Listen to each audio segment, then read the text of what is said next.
નમસ્કાર વિદ્યાર્થી મિત્રો, કાયદા વિષયની લેક્ચર સિરીઝમાં હું મહેશ મિશ્રા ફરીથી આપ સૌનું હાર્દિક સ્વાગત કરું છું. લાસ્ટ લેક્ચરની અંદર આપણે બીએનએસ ચાલુ કર્યું હતું અને બીએનએસની અંદર પ્રકરણ 3 સુધી કમ્પ્લીટ કર્યું. પ્રકરણ 3 જેમાં આપેલ હતું સામાન્ય અપવાદ કલમ નંબર 14થી લઈને 44 સુધી. એવા અપવાદો જેના અંતર્ગત કોઈ વ્યક્તિ કોઈ પણ પ્રકારનો ગુનો કરે તો પણ એને સજા કરી શકાય નહીં. હવે આવે છે નેક્સ્ટ પ્રકરણ નંબર 4.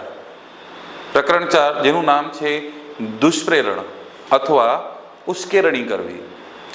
હવે આ શું છે? આ પ્રકરણની અંદર થોડું આપણે એને સમજીએ. બહુ નાનું પ્રકરણ છે, વધારે નથી. કલમ નંબર 45 થી લઈને 62 સુધી જ છે, તો એને ધ્યાનથી સમજો.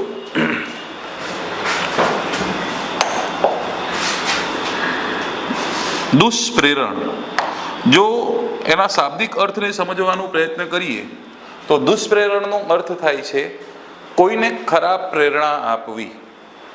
કાયદા અંતર્ગત જે વ્યક્તિ ગુનો કરે છે એને તો સજા થાય જ છે, પણ જે કોઈ વ્યક્તિ ગુનો કરવા માટે પ્રેરે છે એને પણ સજા થાય છે. તો એ જે સજા વિશે જોગવાઈ કરવામાં આવેલ છે એ આ પ્રકરણમાં કરવામાં આવેલ છે. નામ છે ઉશ્કેરણી, ગુનાહિત કાવતરું અને ઉશ્કેરણીનો પ્રયાસ. તો હવે સમજો શું હોય છે દુષ્પ્રેરણ. એક રમેશ નામનો વ્યક્તિ છે, એ સુરેશ નામના વ્યક્તિને નિલેશનું મૃત્યુ નિપજાવવા માટે ઉશ્કેરે છે. રમેશ નામનો વ્યક્તિ સુરેશ નામના વ્યક્તિને નિલેશ નામનું વ્યક્તિનું મૃત્યુ નિપજાવવા માટે ઉશ્કેરે છે. તો અહીંયા રમેશને શું કહેવાશે? રમેશને કહેવાશે દુષ્પ્રેરક, સુરેશને કહેવાશે દુષ્પ્રેરિત અને નિલેશને કહેવાશે ભોગ બનનાર.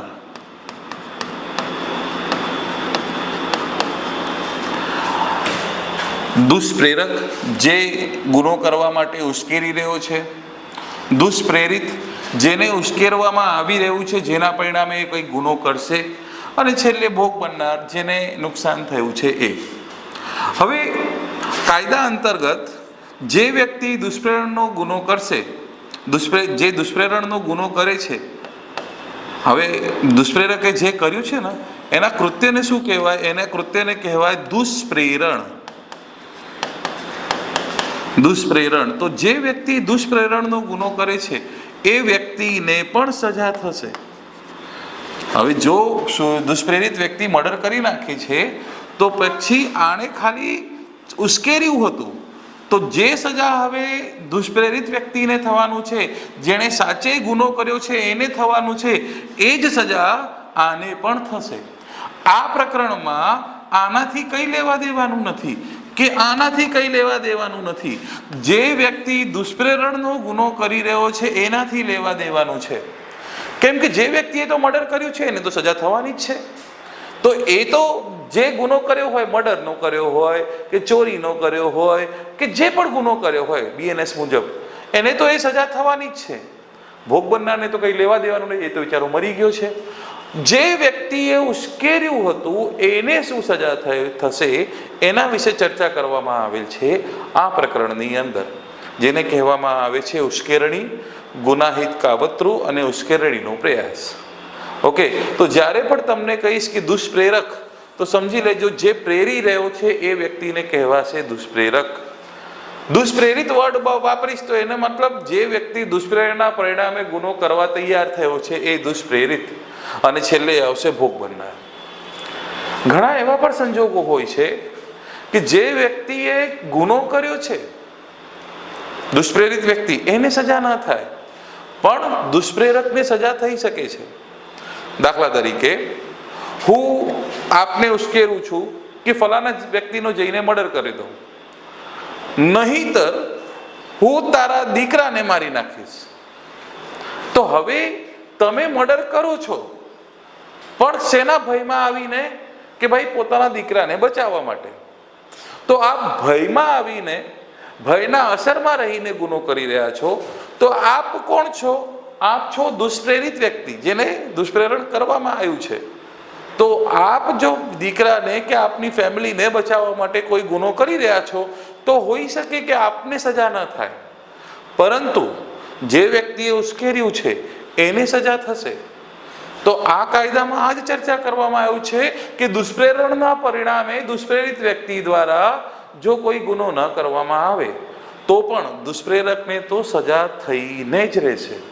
ઓકે, તો આ આખું એક બેઝિક તમને ઇન્ફોર્મેશન આપી છે કે દુષ્પ્રેરણ એટલે શું. હવે 1 by 1 આ તમામ કલમોને આપણે જોઈશું કે દુષ્પ્રેરક એટલે શું હોય છે, દુષ્પ્રેરિત એટલે શું હોય, દુષ્પ્રેરણ એટલે શું હોય, શું સજા થાય છે, એ દરેક વસ્તુને આપણે ડિટેલમાં 1 by 1 તમામ કલમોમાં જોઈશું. ઓકે, ચલો. તો પહેલા આવે છે કલમ નંબર 45, કૃત્યનું ઉશ્કેરણી અથવા દુષ્પ્રેરણની વ્યાખ્યા. જો આઈપીસી સાથે કમ્પેરિઝન કરીએ ઇન્ડિયન પિનલ કોડ સાથે, તો આ કલમ પહેલા હતી 107 કલમમાં. આઈપીસી ની અંદર પ્રકરણ નંબર હતું 5, કલમ નંબર 107 થી 120. હવે એ જ વસ્તુ જે છે થોડું બે વસ્તુ એડ કરવામાં આવ્યું છે. એક પ્રકરણ નંબર 5 અને એક છે પ્રકરણ 5A. પ્રકરણ 5 માં હતું દુષ્પ્રેરણ અને પ્રકરણ 5A માં હતું ગુનાહિત કાવતરું. કલમ નંબર 120A, 120B અને આ હતું કલમ નંબર 107 થી 120. ઓકે, હવે શું કરવામાં આવ્યું, આ બંનેને ભેગું કરી દેવામાં આવ્યું અને એક નવું પ્રકરણ બનાવવામાં આવ્યું છે BNS ની અંદર, પ્રકરણ નંબર 4. ઓકે, અને એમાં શરૂઆત થાય છે કલમ નંબર 45 થી. જ્યાં ત્યાં શરૂઆત થઈ હતું કલમ 107 થી, અહીંયા શરૂઆત થાય છે 45 થી. બંનેમાં એક જ વસ્તુ છે, શું? દુષ્પ્રેરણની વ્યાખ્યા. શું છે વ્યાખ્યા, શું બોલે છે? મેં તમને બેઝિક તો સમજાવી દીધું, પણ હવે એને કાયદાની ભાષામાં સમજીએ કે જ્યારે કોઈ વ્યક્તિ અન્ય કોઈ વ્યક્તિને કોઈ ગેરકાયદેસર કૃત્ય કરવા માટે પ્રેરે અથવા ઉશ્કેરે. તો કોઈ વ્યક્તિ છે, અન્ય કોઈ વ્યક્તિને ગેરકાયદેસર કૃત્ય કરવા માટે પ્રેરે છે અથવા ઉશ્કેરે છે, અથવા કોઈ ગેરકાયદેસર કૃત્ય કરવા જતાં બે કે તેથી વધુ વ્યક્તિઓ સાથે સામેલ થાય અને કૃત્યને અનુસરે. હવે આ શું કહેવા માંગે છે થોડું સમજજો. ઉપર તો સમજી ગયા કે કોઈ ગેરકાયદેસર કૃત્ય કરવા માટે પ્રેરે અથવા ઉશ્કેરે, પણ નીચેની શબ્દોમાં સમજજો કે કોઈ ગેરકાયદેસર કૃત્ય કરવા જતાં બે કે તેથી વધુ વ્યક્તિઓ સાથે સામેલ થાય અને કૃત્યને અનુસરે. તો હવે પ્રશ્ન એ થાય છે કે સર આ કેવી રીતે દુષ્પ્રેરણ થયું? આ દુષ્પ્રેરણ કેવી રીતે થયું? તો હવે ધ્યાનથી સમજજો. મેં તમને ઉશ્કેર્યું કે મારી દો, તો આ તો સીધે સાધે ઉશ્કેરણ થઈ ગયું. પરંતુ હવે સિચ્યુએશન એવું હોય કે તમે 2-5 લોકો કોઈ ગુનો કરવા જઈ રહ્યા છો. રસ્તામાં હું દેખાયો, તમારો મિત્ર, અને તમે મને કીધું કે ચલ મહેશ ફટાફટ ચલ, ફલાણા વ્યક્તિને મારીને આવીએ, એણે આવું કર્યું છે. તો મારું કામ શું છે, એમ તમને સમજાવવું કે રોકવું કે સાહેબ રહેવા દે, જે થયું જવા દે, પતાવો. પણ હું તમને એમ કહું હા હા ચાલ ચાલ, તો શું કહી રહ્યો છું? હા ચાલ, એટલે ઉશ્કેરી રહ્યો છું. તો જ્યારે તમને મેં કોઈ કૃત્ય કરવા માટે ઉશ્કેર્યું, તો હું પણ કૃત્ય કરી રહ્યો છું દુષ્પ્રેરણનો, એમ માની જ લેવામાં આવશે. કન્સેપ્ટ ક્લિયર થયું? એના માટે જ્યારે પણ કોઈ ગુનો બનતો હોય, તમે જાણો છો સામેવાળો વ્યક્તિ ગુનો કરવા જાય છે, એની સાથે જોડાવવું નહીં, નહીં તો ઠાકુર તો ગયો. સમજાય છે? તો એ વસ્તુ યાદ રાખજો કે કોઈ ગેરકાયદેસર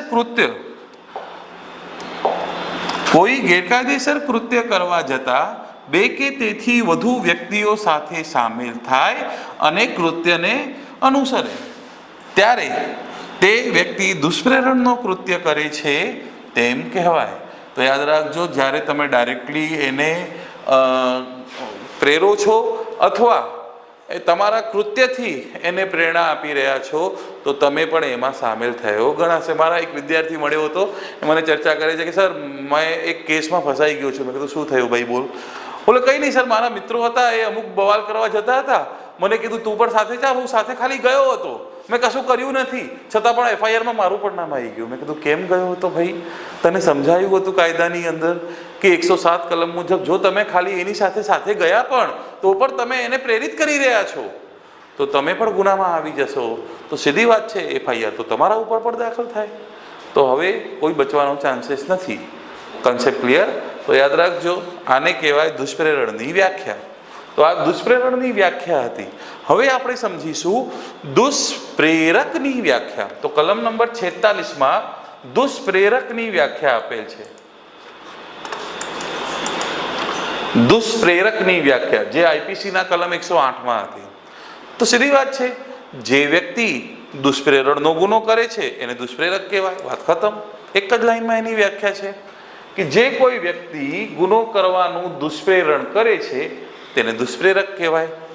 વાત ખતમ. બસ આટલું જ યાદ રાખવાનું છે. ઓકે, નેક્સ્ટ કલમ જોઈએ. કલમ નંબર 47, ભારત બહાર ગુનો કરવા માટે ભારતમાં દુષ્પ્રેરણ. આ હતું પહેલા કલમ 108A. હવે આવી ગયું છે 47માં. શું કહેવા માંગે છે કવિ અહીંયા? થોડું સમજજો. હું ભારતમાં જ રહીને આપને કહું છું કે હું આપને પૈસા આપું છું, આપ અહીંયાથી જાઓ અમેરિકા અને ટ્રમ્પને બમથી ઉડાવી દો. સોરી શક્તિમાન, જસ્ટ કાલ્પનિક પાત્ર છે, લેવા દેવાનું નથી. તો ટ્રમ્પને બમથી ઉડાવી દો. બહુ બોલે છે ભારત પાકિસ્તાન ભારત પાકિસ્તાન, તો એક કામ કરો, એને બમથી ઉડાવી દો. તો મેં આપને પૈસા આપ્યા, આપને ઉશ્કેર્યું, પણ ગુનો ક્યાં કરવા માટે ઉશ્કેર્યું? ભારત બહાર. તો શું આપ ભારત બહાર ગુનો કરશો તો હું જવાબદાર બનીશ? હા, બનીશ. કલમ નંબર 108A અથવા તો વર્તમાનના 47 કલમમાં એ જ સમજાવવામાં આવ્યું છે કે કોઈ વ્યક્તિ ભારતમાં રહીને ભારત બહાર ગુનો કરવા માટે ઉશ્કેરે છે અને ગુનો પણ ભારત બહાર થાય છે તો પણ એ ગુના માટે હું જવાબદાર રહીશ. તો એ જ લખ્યું છે અહીંયા કે ભારત બહાર ગુનો કરવા માટે ભારતમાં દુષ્પ્રેરણ. કોઈ વ્યક્તિ આ કાયદા મુજબ ભારતમાં રહીને કોઈ વ્યક્તિને ભારત બહાર ગુનો કરવા માટે ઉશ્કેરે છે ત્યારે તેને ભારતમાંથી દુષ્પ્રેરણ કર્યું કહેવાય. તો આ શું થયું કે ભારતમાં રહીને ભારત બહાર ગુનો કરવા માટે. નેક્સ્ટ કલમ 48માં એનું ઠીક ઊંધું છે કે વિદેશમાં રહીને ભારતમાં ગુનો કરવા માટે ઉશ્કેરે. વિદેશમાં રહીને, દાખલા તરીકે પાકિસ્તાનમાંથી કોઈ હાફિઝ સઈદ છે, એ આતંકવાદીનો સરગના છે, એ ભારતમાં આતંકવાદીઓ મોકલે અને અહીંયા ગુનો કરાવે, તો હવે એ તો પાકિસ્તાનમાં છે, શું એને સજા કરી શકાય? હા ભાઈ, આપણા BNS કાયદો બોલે છે કે કોઈ વ્યક્તિ ભારત બહાર રહીને ભારતમાં ગુનો કરવા માટે ઉશ્કેરે છે તો ભલે એ નહીં આવ્યો, પણ હવે અમે જઈશું બારાત લઈને અને એને પકડીને લાવીશું, બરોબર, અને એને સજા કરીશું. તો એ જ લખ્યું છે કલમ નંબર 48માં, ભારતમાં ગુનો કરવા માટે ભારત બહાર દુષ્પ્રેરણ. કોઈ વ્યક્તિ આ કાયદા મુજબ ભારત બહાર રહીને કોઈ વ્યક્તિને ભારતમાં ગુનો કરવા માટે, જો અહીંયા શું લખ્યું છે? ભારત બહાર રહીને કોઈ વ્યક્તિને ભારતમાં ગુનો કરવા માટે ઉશ્કેરે છે ત્યારે તેને ભારતમાંથી દુષ્પ્રેરણ કર્યું કહેવાય. ભારત બહારથી દુષ્પ્રેરણ કર્યું કહેવાય. તો ભારત બહારથી પણ દુષ્પ્રેરણ કર્યું છે તો પણ એ વ્યક્તિ એ જ કૃત્ય માટે જવાબદાર બનશે જે કૃત્ય કરવા માટે એને દુષ્પ્રેરણ કર્યું હતું. હવે દાખલા તરીકે એને કીધું કે જઈને અહીંયા આતંકવાદી હુમલો કરો, મર્ડર કરો, અને એ વ્યક્તિ આવીને મર્ડર કરે છે તો ભલે હાફિઝ સઈદ પાકિસ્તાનમાં છે તો પણ એને મર્ડરના ગુના માટે જવાબદાર ગણીને ત્યાં જઈને પકડીને લાવીને ભારતમાં એને સજા કરવામાં આવશે. કન્સેપ્ટ ક્લિયર થયું? તો આ હતું કલમ નંબર 48માં. નેક્સ્ટ કલમ જોઈએ. હવે ઉદાહરણ પણ આપેલ છે, જોઈ લો કે રમેશ વિદેશમાં રહીને ભારતમાં રહેતા સુરેશને નિલેશની હત્યા કરવા માટે કહે છે. અહીંયા રમેશ નિલેશની હત્યાની ઉશ્કેરણી માટે દોષિત ગણવામાં આવશે. બસ એ જ છે. તમને જે પ્રેક્ટિકલી એક્ઝામ્પલ આપ્યું એ વધારે યાદ રહેશે તમને. આગળ વધીએ. નેક્સ્ટ છે કલમ નંબર 49, દુષ્પ્રેરણની સજા. તો યાદ રાખજો, 45માં દુષ્પ્રેરણની વ્યાખ્યા છે અને 49માં દુષ્પ્રેરણની સજા છે. પહેલા 9માં હતું, હવે 49માં છે. 109 થી ડાયરેક્ટ 49માં આવી ગયું. શું છે દુષ્પ્રેરણની સજા? તો ધ્યાનથી સમજજો. કાયદાના આ જે BNS કાયદો છે એ BNS કાયદાની અંદર ઘણા બધા કૃત્યોમાં કૃત્યનું દુષ્પ્રેરણ કરવા બદલ શું સજા થવી જોઈએ એના વિશે માહિતી આપેલ છે. દાખલા તરીકે આપણે જૂનો યાદ કરાવું.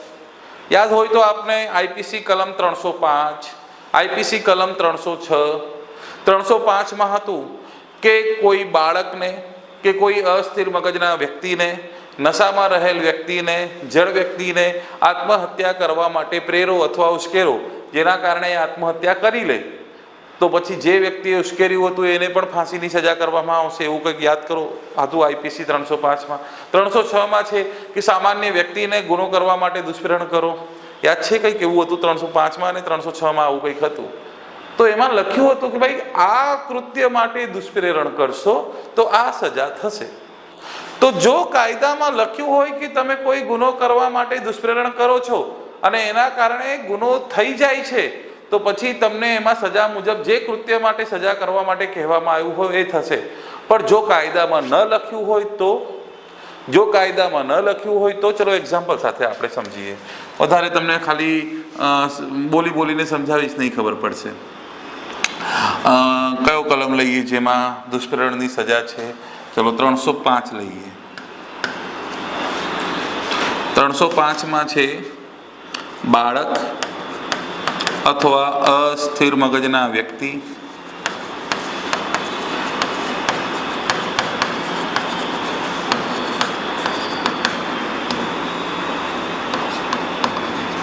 વ્યક્તિને આત્મહત્યા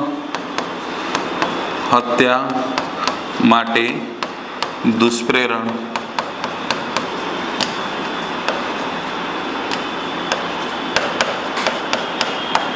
કરવા બદલ સજા.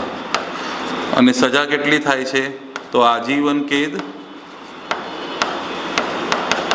અથવા ફાંસી.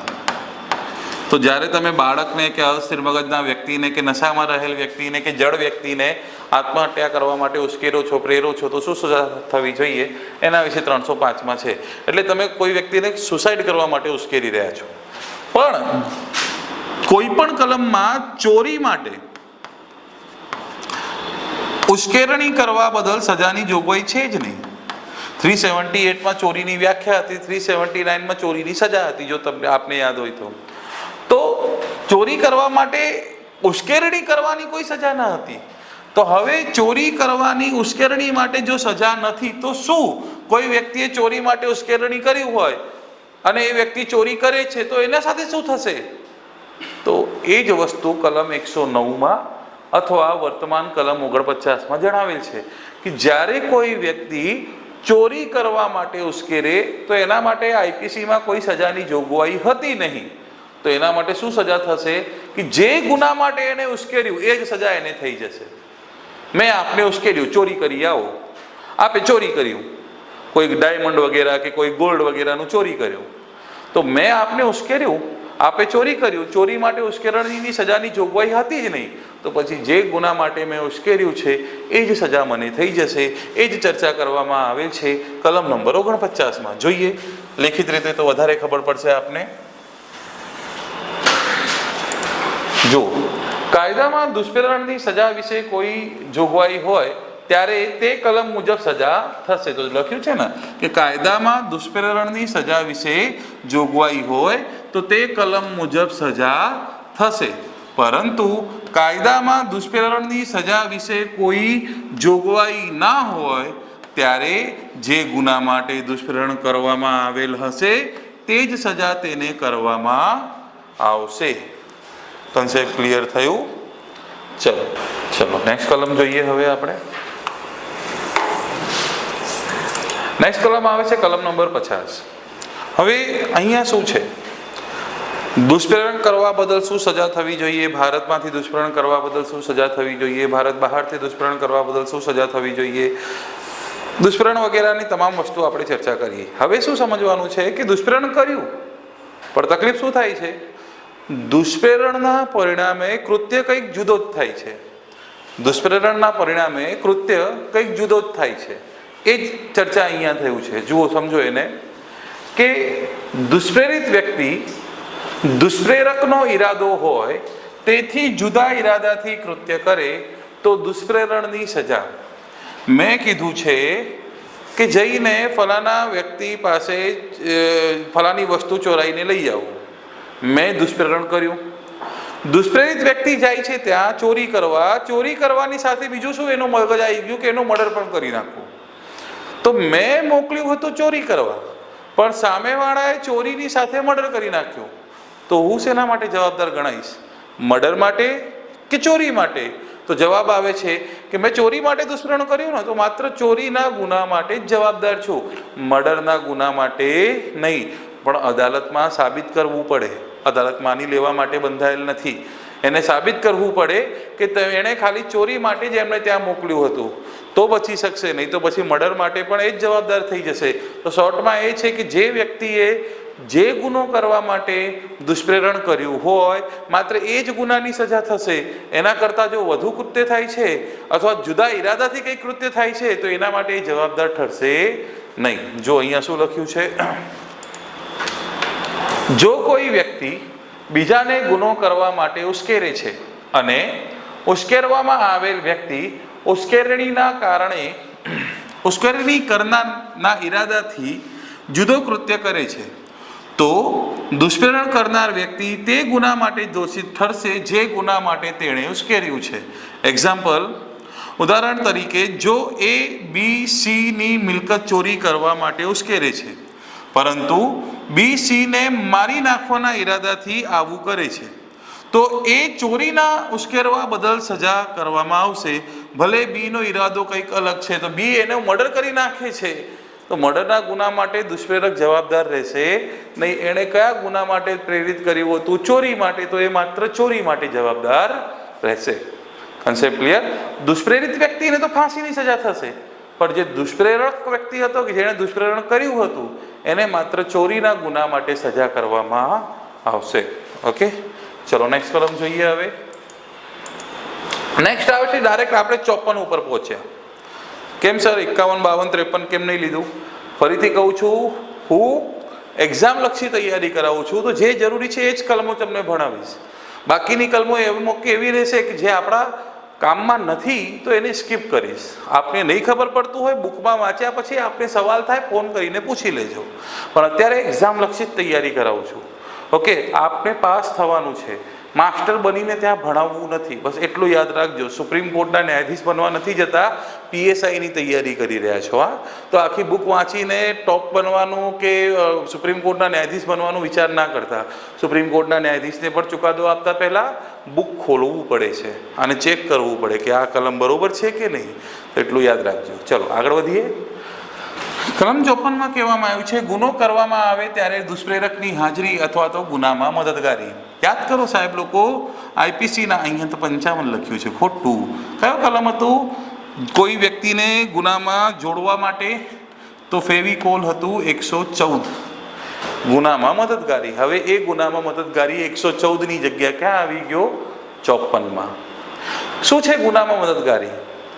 તો કોઈ વ્યક્તિએ દુષ્પ્રેરણ કર્યું અને દુષ્પ્રેરણ કર્યા બાદ પોતે ત્યાં હાજર છે, તો એ ગુનો એ વ્યક્તિ પોતે જ કરી રહ્યો છે એમ માનીને એને સજા કરવામાં આવશે.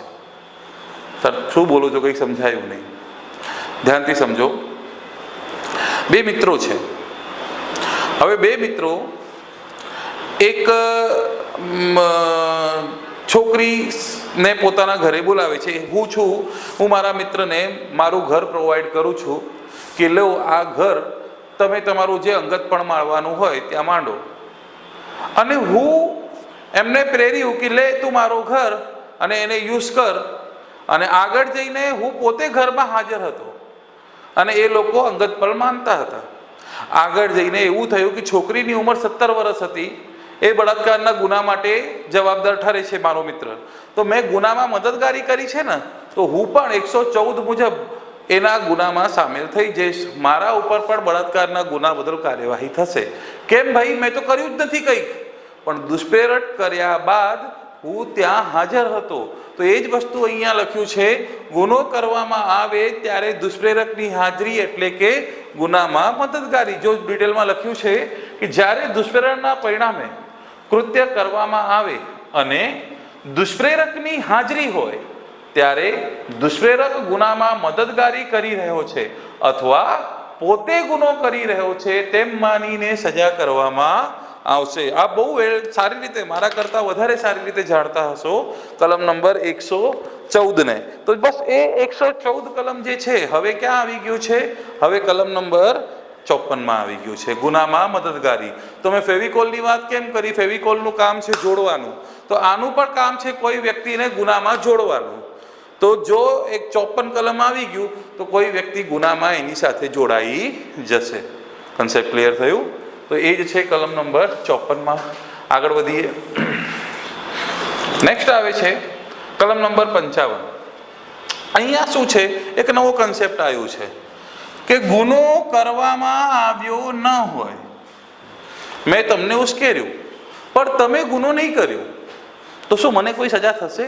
હા ભાઈ, પ્રેર્યું છે ને, ભલે એણે ગુનો નહીં કર્યો તો જે વ્યક્તિએ પ્રેર્યું છે એને સજા થશે. ઠીક છે, વધારે સજા ન થાય પણ જે ગુના માટે પ્રેર્યું છે એના અડધા ભાગની કે 1/4 ભાગની સજા તો થશે. એ જ વસ્તુની ચર્ચા હવેના કલમોમાં જોવા મળશે. જોઈએ શું લખ્યું છે અહીંયા. મોત એટલે કે દેહાંત દંડ, મોત અથવા આજીવન કેદની શિક્ષાને પાત્ર ગુનામાં મદદગારી કરી હોય પરંતુ ગુનો કરવામાં ન આવ્યો હોય. ગુનામાં મદદગારી શબ્દ બોલો અથવા દુષ્પ્રેરણ શબ્દ બોલો, બંને એક જ છે. ઓકે, દુષ્પ્રેરણ અને મદદગારી એક જ શબ્દ તરીકે ઉપયોગ કરી શકાય છે. તો દુષ્પ્રેરણ લખો કે મદદગારી લખો, એક જ વસ્તુ. તો દેહાંત દંડ અથવા મોતની સજા થઈ શકતી હોય એવા ગુનામાં દુષ્પ્રેરણ કર્યું હોય અને જો ગુનો ન કરવામાં આવ્યો હોય તો શું થશે? આઈપીસીના કલમ 115માં આના વિશે ચર્ચા હતી. તો યાદ રાખો, મેં ઉશ્કેર્યું કયા ગુના કરવા માટે? જેમાં વ્યક્તિને મોતની કે આજીવન કેદની સજા થઈ શકતી હોય. મેં તમને મર્ડર કરવા માટે ઉશ્કેર્યું, તો ખબર છે કે મર્ડરમાં શું સજા થવાની છે? મોત અથવા તો આજીવન કેદ. પણ તમે ગુનો કર્યું નહીં, તો તમે નહીં ગુનો કર્યો તો મને શું સજા થવી જોઈએ? તો એ જ લખ્યું છે કે દેહાંત દંડ અથવા મોતની દેહાંત દંડ અથવા આજીવન કેદની શિક્ષાને પાત્ર ગુનામાં મદદગારી અને જો ગુનો કરવામાં ન આવ્યો હોય તો પહેલા લખ્યું છે કે દુષ્પ્રેરિત વ્યક્તિને 7 વર્ષ સુધીની બેમાંથી કોઈ પણ એક પ્રકારની કેદ, દંડ અથવા બંને સજા કરવામાં આવશે. અને દુષ્પ્રેરિત વ્યક્તિને ઈજા પહોંચાડે, દુષ્પ્રેરિત વ્યક્તિ કોઈને ઈજા પહોંચાડે, જો ધ્યાનથી સાંભળો કે એને ગુનો નહીં કર્યો તો 7 વર્ષની સજા થવાની છે. પરંતુ વ્યક્તિ ગુનો કરવા ગયો પણ સામેવાળો બચી જાય, પણ એણે નુકસાન તો પહોંચાડ્યું છે, ઈજા તો પહોંચાડી દીધું છે, તો હવે 7 વર્ષની જગ્યા કેટલા વર્ષની સજા થશે? 14 વર્ષની. ફરીથી સમજાવું છું, ધ્યાનથી સમજજો. મેં આપને ઉશ્કેર્યું, આપ ગુનો કરતા જ નથી અને હું છેલ્લે પકડાઈ જાઉં છું કે મેં આપને મર્ડર કરવા માટે સુપારી આપી છે. ઓકે, તો આપે ગુનો કર્યો હોત તો પછી મને સેમ સજા થઈ હોત, પણ આપે ગુનો કર્યો જ નથી, તો હવે શું થશે? મને 7 વર્ષની સજા થશે. પણ એકચ્યુઅલમાં આપ ગુનો કરવા ગયા, સામેવાળાને મારવાનો પ્રયત્ન કર્યો, જેમાં સામેવાળાને ઈજા થઈ ગઈ, તો એને ઈજા થઈ, પણ હું હવે 7ની જગ્યા 14 વર્ષ માટે જઈશ. કામ પણ નહીં થયો અને હું 14 વર્ષ માટે ફસાઈ જઈશ. ક્લિયર? તો યાદ રાખજો, જો મોત અથવા આજીવન કેદની સજાને પાત્ર ગુના કરવા માટે દુષ્પ્રેરણ કર્યું અને ગુનો કરવામાં ન આવ્યો હોય તો 7 વર્ષની સજા, અને ગુનો કરતા સમયે ખાલી ઈજા થાય, વધારે એને મૃત્યુ વગેરે ન થયું હોય, ખાલી ઈજા થઈ ગઈ હોય, તો હવે સજા કેટલી થશે મને? દુષ્પ્રેરકને 14 વર્ષની. સર, જેણે ગુનો કર્યો એને શું સજા? એની તો જે થવાની હશે થશે, ખૂન કરવાની કોશિશ વગેરે વગેરે, પણ મને શું સજા થશે એ અહીંયા સમજવાનું છે. અને મને 7 વર્ષ કાં તો 14 વર્ષની સજા થશે. કન્સેપ્ટ ક્લિયર થયું? ચલો આગળ વધીએ. આગળ શું છે કે મોત અથવા આજીવન કેદ સિવાયના ગુના માટે જુઓ, કેદની શિક્ષા પાત્ર ગુનાનું દુષ્પ્રેરણ જો ગુનો કરવામાં આવ્યો ન હોય તો તેની શિક્ષા. તો અહીંયા શું છે કે મોત અથવા આજીવન કેદની સિવાય અન્ય કોઈ પણ કેદની ગુનો કરવા માટે દુષ્પ્રેરણ કર્યું અને ગુનો કરવામાં આવ્યો નહીં તો દુષ્પ્રેરકને શું સજા થશે? તો દુષ્પ્રેરકની સજાની જોગવાઈ છે કે ગુનો ન થયો હોય અને તેવા મદદગારીના ગુના માટે અલગ શિક્ષાને પ્રબંધ ન હોય તો ગુનામાં ઠરાવેલી સજાના 1/4 ભાગની કેદની સજા અથવા દંડ અથવા બંને જો મદદગારી બંને કરવામાં આવશે. પરંતુ અહીંયા આગળ શું લખ્યું છે? અને જો મદદગારી કરનાર અથવા જેને મદદગારી કરવામાં આવી હોય તે રાજ્ય સેવક હોય જેનું કામ છે ગુનો થતો અટકાવવાની, એ વ્યક્તિને તમે ઉશ્કેર્યું છે તો પછી સજા કેટલી થઈ જશે? 1/4 નહીં, 1/3. પહેલા 25% સજા થવાની હતી, હવે 50% સજા થશે. તમે કહેશો સર શું કહો છો, કશું ખબર નહીં પડતી. સમજાવું. મેં આપણે કીધું જા ચોરી કર, ફલાણા વ્યક્તિના ઘરે જાય, ચોરી કરીને આવી જાય, તો ચોરી કરવા બદલ 3 વર્ષની સજા થાય છે? હા થાય છે. તો હવે જે વ્યક્તિને મેં ઉશ્કેર્યું એ ચોરી કરવા નહીં ગયો, હા તો નહીં ગયો તો મને શું સજા થશે? તો મને સજા થશે 1/4. Picture clear? પરંતુ આપ પોતે પોલીસમાં છો અને આપને કહું છું ચોરી કરીને આવે, તો આપનું કામ શું છે? ગુનો થતો અટકાવવાનું. તો આપનું કામ છે ગુનો થતો અટકાવવાનું અને આપ પોતે ચોરી કરી રહ્યા છો. તો હવે અહીંયા મને 1/4 નહીં, 1/3 ભાગની સજા કરવામાં આવશે. આ ચર્ચા કરવામાં આવે છે કલમ નંબર 56. ઓકે, ચલો આગળ વધીએ.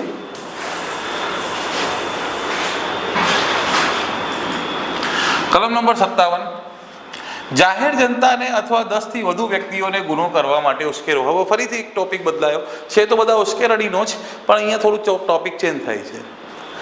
જાહેર જનતાને અથવા 10 કરતાં વધુ વ્યક્તિઓને ગુનો કરવા માટે ઉશ્કેરું છું. એક સભાનું આયોજન કર્યું છે મેં, અને સભાના આયોજનમાં જઈને જાતિવાદ શબ્દો, કોમવાદ શબ્દો ઉચ્ચારી રહ્યો છું, જેના કારણે એ લોકો બવાલ પર ઉતરે અને કોઈ કાંડ કરી નાખે. તો મેં આખા 10 કરતાં વધારે લોકોને કે જાહેર જનતાને ઉશ્કેરી રહ્યો છું, તો મને શું સજા થવી જોઈએ એના વિશે ચર્ચા છે અહીંયા. તો એ જ લખ્યું છે, જાહેર જનતાને અથવા 10 થી વધુ વ્યક્તિઓને ગુનો કરવા માટે ઉશ્કેરવા બદલ સજા. આઈપીસીમાં 117 હતું કે જે કોઈ વ્યક્તિ સામાન્ય રીતે 10 થી વધુ વ્યક્તિને ગુનો કરવા માટે ઉશ્કેરે તેને 7 વર્ષ સુધીની કેદ, દંડ અથવા બંને શિક્ષા કરવામાં આવશે. અહીંયા આ કલમ પૂરું થાય છે. નેક્સ્ટ કલમ જોઈએ, કલમ નંબર 58, દેહાંત દંડ અથવા આજીવન કેદની સજાને પાત્ર ગુનો થતો હોય તેવી યોજના છુપાવવા બદલ સજા. અહીંયા શું છે કે ઉશ્કેરવામાં નહીં આવ્યો, પણ એને માહિતી હતી કે એ ગુનો થવાનું છે, છતાં પણ પોલીસને નહીં બતાવ્યું, તો એક પ્રકારથી એને ન બતાવીને એ કૃત્યને ઉશ્કેર્યું. દાખલા તરીકે મને ખબર છે કે મારો ભાઈ જે છે એ મર્ડર કરવા જાય છે, અને માહિતી હોવા છતાં હું પોલીસને જાણ નથી કરતો, અને આગળ જઈને પકડાયો અને એવું ખબર પડ્યું કે આ મર્ડરની માહિતી મને હતી, એ બંદૂક લાવ્યો હતો, બંદૂકની ગોળીઓ લાવ્યો હતો, મારવાનો હતો, ફોન પર ધમકી આપેલી હતી, એ સમયે હું ઘરમાં હાજર હતો, કેમેરામાં રેકોર્ડિંગ હતું, માહિતી બધું મને હતી, છતાં પણ મેં માહિતી પોલીસને નહીં આપી, તો ગુનાની યોજના મેં છુપાવી છે. તો ગુનાની યોજના છુપાવી તો મારા ભાઈને તો જે સજા થવાની હશે થશે, મને શું સજા થશે? તો એની ચર્ચા કરવામાં આવેલ છે અહીંયા કે દેહાંત દંડ અથવા આજીવન કેદની સજાને પાત્ર ગુનો થતો હોય તેવી યોજના છુપાવવા બદલ સજા. સજા કેટલી થાય? 7 વર્ષની કેદ, દંડ અથવા બંને. કન્સેપ્ટ ક્લિયર થાય છે. નેક્સ્ટ કલમ જોઈએ, કલમ નંબર 59. અહીંયા સેમ સિચ્યુએશન છે, પણ અહીંયા વ્યક્તિ કોણ છે? પોલીસ પોતે, રાજ્યસેવક પોતે. જો મારી જગ્યાએ રાજ્યસેવક આવી ગયો, રાજ્યસેવકને ખબર હતું ગુનો થાય છે, છતાં પણ ગુનાની યોજના એણે છુપાઈ. જો લખ્યું છે, જે ગુનો થતો અટકાવવાની પોતાની ફરજ હોય તે ગુના કરવાની યોજના રાજ્યસેવકે છુપાવે તો એને શું સજા થશે? તો એ વ્યક્તિને હવે 7 વર્ષની નહીં, જે ગુનો કરવામાં આવ્યું છે એમાં અડધા ભાગની સજા કરવામાં આવશે. તો એ જ લખ્યું છે, જો ગુનો આચરવામાં આવ્યો હોય તો ગુના માટે કેદની સૌથી લાંબી મુદ્દતના અડધા ભાગની સુધીની વિસ્તરી શકે તેટલી સજા કરવામાં આવશે. હવે આપણે ખબર છે દારૂ વેચાય છે, દારૂ અહીંયાથી નીકળવાનું છે, કોઈ રસ્તેથી પસાર થવાનું છે, બધું માહિતી છે, હોય જ છે, અમુક લોકોને વધારે ના બોલાય ત્યારે. તો એ માહિતી છે, માહિતી હોવા છતાં તમે ગાડી પસાર થવા દો છો, પસાર થઈ ગયું, ગુનો થઈ ગયો, ગાડી આવી ગઈ, ગાડીમાં દારૂ ઉતારી દેવામાં આવ્યું, તમને બધી માહિતી છે, પણ તમે યોજના છુપાવી, તો હવે શું થશે? ઠાકુર તો ગયો, એને પણ સજા થશે. એ લોકોને 10 વર્ષની થશે, તો આપને 5 વર્ષની થશે. અને ખબર છે કે અમદાવાદ અને ઘણા બધા વિસ્તારોમાં આવા કિસ્સાઓ સાંભળવા મળતા હોય છે. તો જો ડિપાર્ટમેન્ટ સપોર્ટ કરે તો ઠીક, નહીં તો પછી વ્યક્તિ તો જાય છે. ઓકે, ચલો આગળ જોઈએ. નેક્સ્ટ કલમ નંબર 61, મહત્વની કલમ છે. કલમ 61, ગુનાહિત કાવતરાની વ્યાખ્યા અને સજા. ભાઈ આ ગુનાહિત કાવતરું એ પહેલા હતું 120A 120B તો હવે આવી ગયું છે કલમ નંબર 61. એક જ કલમમાં એની વ્યાખ્યા પણ આવી ગઈ, એની સજા પણ આવી ગઈ. એના માટે લખ્યું છે 120AB બંનેનું ભેગું કરી દેવામાં આવ્યું છે. શું છે ગુનાહિત કાવતરું? તો એમાં એમ કહેવામાં આવ્યું છે કે જ્યારે 2 કે તેથી વધુ વ્યક્તિઓ ગેરકાયદેસર કૃત્ય કરવા માટે સહમત થાય, જ્યારે 2 કે તેથી વધુ વ્યક્તિઓ ગેરકાયદેસર કૃત્ય કરવા માટે સહમત થાય અથવા કૃત્ય કાયદેસરનું છે પણ ગેરકાયદેસર સાધનો દ્વારા સહમત થાય, તો એવી સહમતિ માત્રને શું કહેવાય? કાવતરું, પ્લાનિંગ કરવું. હવે અમે 5 લોકો ભેગા થયા કે ચલો ભાઈ રિઝર્વ બેંક ઓફ ઇન્ડિયા અમદાવાદમાં જે આવેલ છે એને લૂંટી લઈએ.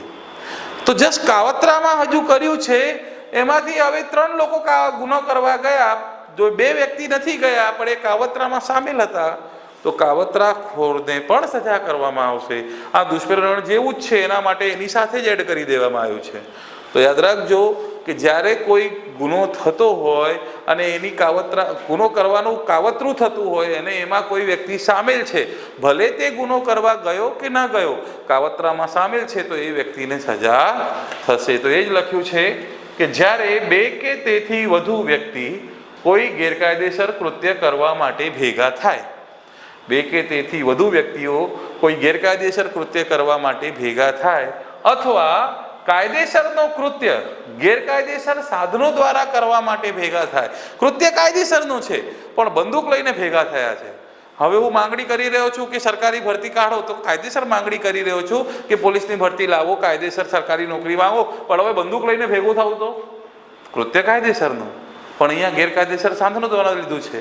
તો એને શું કહેવાય કે આવું ખાલી પ્લાનિંગ કર્યું હોય ને તો એ કાવતરું કહેવાય. ભલે હું ગુનો કરવા જાઉં કે ના જાઉં, પ્લાનિંગમાં સામેલ હતો ને તો હું તો ગયો. સજા કેટલી થશે? તો જે એકબીજાને દુષ્પ્રેરણ કરી રહ્યા છે એ જ સજા થશે. એ જ લખ્યું છે અહીંયા. તો તેવી કબૂલાત માત્રને ગુનાહિત કાવતરું કહેવાય છે. સજામાં લખ્યું છે કે 2 વર્ષ કે તેથી વધુ કેદની સજાને પાત્ર ગુનામાં સામેલ થવા બદલ દુષ્પ્રેરણ મુજબ સજા કરવામાં આવશે. એટલે કે એવા કાવતરામાં સામેલ થયા છે જેમાં 2 વર્ષ કે તેથી વધુ સજા થવાની છે, તો એવા કાવતરામાં ખાલી સામેલ થયા છે તો દુષ્પ્રેરણ કરી રહ્યા છે એકબીજાને. હા ચાલ હું પણ ચાલુ છું, નહીં આપણે સમજાવ્યું પહેલા જ તમને 45 કલમમાં એ જ. તો દુષ્પ્રેરણ મુજબ સજા થશે. પણ જો 2 વર્ષ કરતાં ઓછી સજાની કોઈ ગુનો કરવા માટે દુષ્પ્રેરણ કરી રહ્યા છે તો કાવતરામાં સામેલ છે તો 6 મહિનાની સજા. લખ્યું છે 2 વર્ષ કે તેથી વધુ કે તેથી નીચેના ગુનામાં કાવતરામાં સામેલ થવા બદલ 6 મહિનાની કેદની સજા કરવામાં આવશે. તો કલમ 61માં શું છે? ગુનાહિત કાવતરાની વ્યાખ્યા અને સજા. વ્યાખ્યામાં છે કે 2 કે તેથી વધુ વ્યક્તિઓ ગેરકાયદેસર કૃત્ય કરવા માટે ભેગા થાય અને કાયદેસરનું કૃત્ય ગેરકાયદેસર સાધનો દ્વારા કરવા માટે ભેગા થાય, તો એવી સહમતિ માત્રને ગુનાહિત કાવતરું કહેવાય. કાવતરા કરવામાં આવશે તો એકબીજાને દુષ્પ્રેરણ કર્યું છે એમ માનીને સજા થશે. જો 2 વર્ષ કે તેથી ઓછી કેદની સજા પાત્ર ગુનામાં સામેલ થયા હોય તો 6 માસની સજા કરવામાં આવશે. ઓકે, હવે છેલ્લી કલમ જોઈએ 62. આ શું છે? આ આઈપીસીનો એક છેલ્લો કલમ હતો, યાદ છે? 511. 511માં શું હતું ખબર છે? કે કાયદાની અંદર કોઈ ગુનો કરવાની કોશિશ કરવા માટે જો સજાની જોગવાઈ છે તો એના મુજબ સજા થશે, પણ જો કોશિશ કરવા માટે સજાની જોગવાઈ નથી તો અડધા ભાગની સજા. સર શું બોલ્યા કંઈ ખબર નહીં પડ્યું, સમજાવું છું, ધ્યાનથી સમજજો. 511માં હતું કે જ્યારે કોઈ વ્યક્તિ ગુનો કરવાની કોશિશ કરે પણ તેમાં સફળ ન થાય તો એને શું સજા થવી જોઈએ એના વિશે જોગવાઈ. દાખલા તરીકે મેં ખૂન કરવાની કોશિશ કરી અને એ મર્યો નહીં, મેં મારવાનો પ્રયત્ન કર્યો પણ એ મર્યો નહીં, તો એને કહેવાય ખૂન કરવાની કોશિશ. આઈપીસીમાં હતું 307 કલમ, જેમાં આજીવન કેદ સુધીની સજા થતી હતી, બરોબર? તો એને ખૂન કરવાની કોશિશ કહેવાય. એવી જ રીતે કોઈના ખિસ્સામાં ચોરી કરવા માટે હાથ નાખવો, પણ થયું શું? એ પહેલાંથી કંગાલ છે, એના પાસે પૈસા જ ના નીકળે, પણ કોશિશ તો કર્યું ને મેં, એના માટે કંગાલ પાસે ચોરી કરવા ન જવાય. તો કોશિશ તો કર્યું તો હવે સજા થશે, પણ આઈપીસીમાં એના માટે સજાની જોગવાઈ નથી. તો શું કરવાનું? ખૂન કરવાની કોશિશ કરવા બદલ સજાની જોગવાઈ છે, પણ ચોરી કરવાની કોશિશ કરવા બદલ સજાની જોગવાઈ નથી. અને એવા ઘણા ગુનાઓ છે જેના કોશિશ કરવા બદલ સજાની જોગવાઈ નથી. તો જે ગુનો કરવા બદલ કોશિશ કરવા બદલ સજાની જોગવાઈ ન હોય, તો જે ગુનો પૂરો થયો હોત, જેટલી સજા એમાં થવાની હતી તેના અડધા ભાગની સજા કરવામાં આવશે. એ જોગવાઈ હતી 511માં, હવે છે કલમ નંબર 62માં. ચલો જોઈએ. આજીવન કેદની અથવા અન્ય કેદની સજાને પાત્ર અપરાધ કરવાનો પ્રયાસ કરવા માટે સજા. જો ગુનો આચરવામાં આવ્યો હોય તો ગુના માટે કેદની સૌથી લાંબી મુદ્દતના અડધા ભાગ સુધી વિસ્તરી શકે તેવી કેદની સજા કરવામાં આવશે. તો યાદ રાખજો કે જો કોઈ ગુનો થયો હોય તો એટલી સજા થશે, પણ જો ગુનો ન થયો હોય તો જે ગુના થવા બદલ જે સજા થવાની હતી એના અડધા ભાગની સજા થશે. તો આ જે પ્રકરણ હતું, પ્રકરણ નંબર 4, કલમ નંબર 45 થી 62, એ અહીંયા પૂરું થાય છે. નેક્સ્ટ હવે સૌથી ઇમ્પોર્ટન્ટ પ્રકરણ આવી રહ્યો છે, પ્રકરણ નંબર 5, જેમાં બહુ મહત્વના મુદ્દાઓ જેમ કે બળાત્કાર, બળાત્કારની કોશિશ અને મહિલા તેમજ બાળકો સંબંધિત ગુનાઓ આવશે. એ હવે આપણે જોવાના છીએ. તો એ જોઈશું નેક્સ્ટ વિડીયો લેક્ચરમાં. આ વિડીયો લેક્ચરમાં આટલું જ. Thank you very much. જય હિન્દ, જય ભારત.